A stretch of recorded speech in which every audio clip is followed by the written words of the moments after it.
No, sledujte, Petra Sagana vypadá úplně v pohodě, samozřejmě podle těch výrazů těžko odhadovat, někdo má ten bolestivý výraz téměř od začátku etapy a jede výborně, ale zdá se mi opravdu fantastické formě, včera nám to ukázal a znovu připomínám, že pokud by došlo na ten hromadný spurt, tak z této skupinky si myslím, že nebude co řešit. 15 vteřin, no a tahle odvážná dvojice, nerad bych předpovídal, ale myslím si, že bude zanedlouho dostižena.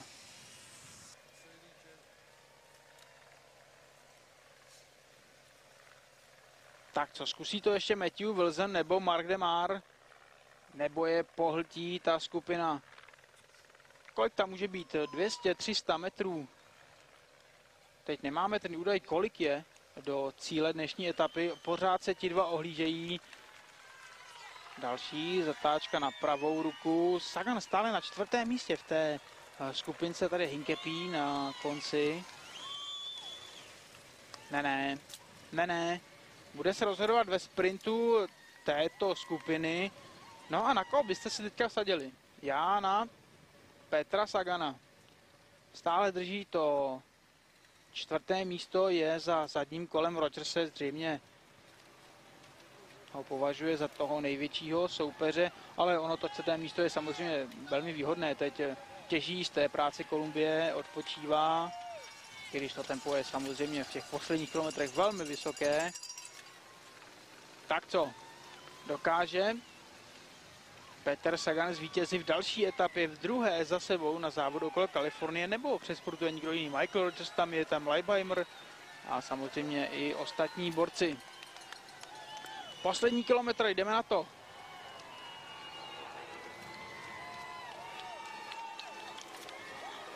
Kolumbie rozjíždí vláček, jsou tam hned 3, ale Peter Sagan hned na 4. pozici. Je to lehou lince do kopce. Pak je tam Garmin se Zabryským a tam by měl být ještě Ryder Hesse dál.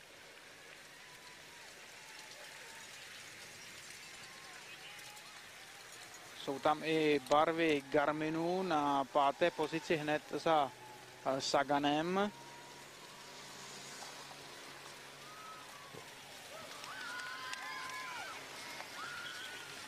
Posledních pár set metrů do cíle dnešní etapy. Zprava tam spurtuje někdo ze Cervela. Podívejte se na to. Na úplně druhém okraji silnice je to Cervelo, které tam mělo Oscara Pujola Muñoze.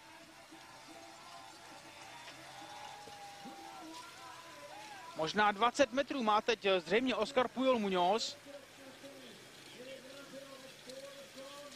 Už to tam dnes jednou zkoušel, je to výtečný vrchař, tak co dokáže to Pujol Muñoz ještě udržet.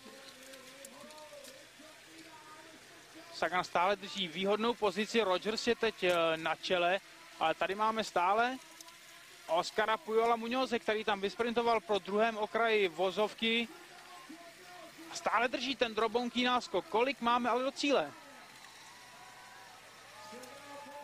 To bude velmi těsné, ne? Bude se rozhodovat ve sprintu a útočí Peter Sagan. Útočí Peter Sagan, má proti sobě Michaela Rodgerse. Tak kdo to bude? No je to Peter Sagan, samozřejmě další etapové prvenství pro slovenského závodníka. 20leté zjevení světové cyklistiky a jeho druhé prvenství v řadě, a to, vážení přátelé, v královské etapě tohoto závodu okolo Kalifornie. 217 kilometrů. Fantastický výkon tohohle slovenského mladíka. No tak to klobouk dolů. Fantasticky odjel ty poslední kilometry, a nejen ty poslední kilometry, samozřejmě celou etapu. Držel se velmi šikovně na těch pozicích, těžil z práce Kolumbie, no ale hlavně pak předvedl svůj fantastický sprint. Stejně jako včera porazil Michaela Rodgerse.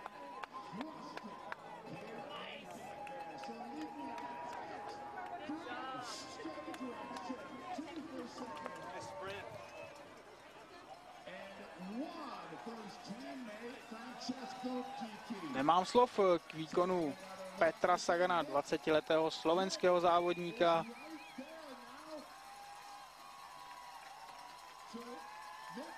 Prostě fantastické nohy, zabijácký instinkt.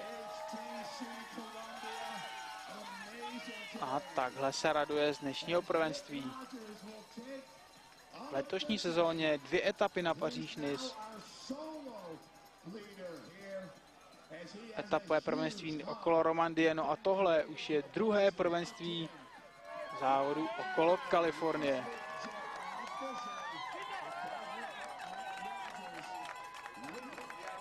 Třetí etapové prvenství pro Liquigas v řadě, ještě tam byl Kiki ve 4. etapě a pak už v hlavní roli tento slovenský sympatiák.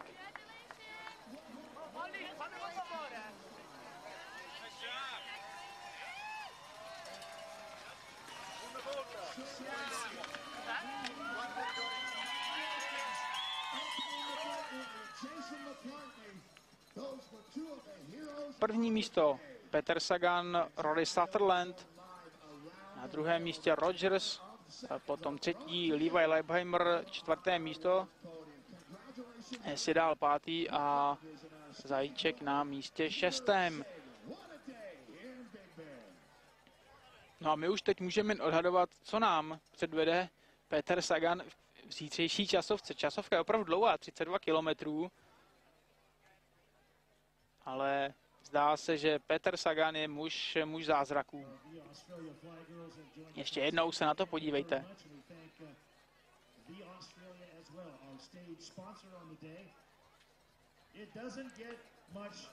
Podívejte se, jak ujel Rogersovi. Poměrně dlouhý spurt, vyjel tam ze 3. pozice od zad Levi Leipheimera. Na druhém místě pak tam byl Rory Sutherland a třetí byl Rogers. Tohle nás čeká zítra. Avizovaný vrchol závodu okolo Kalifornie, 32 km dlouhá časovka v LA, kde by se mělo rozhodovat o konečném prvenství. Tak Sagan nakonec třetí, je 9 vteřin ztráty.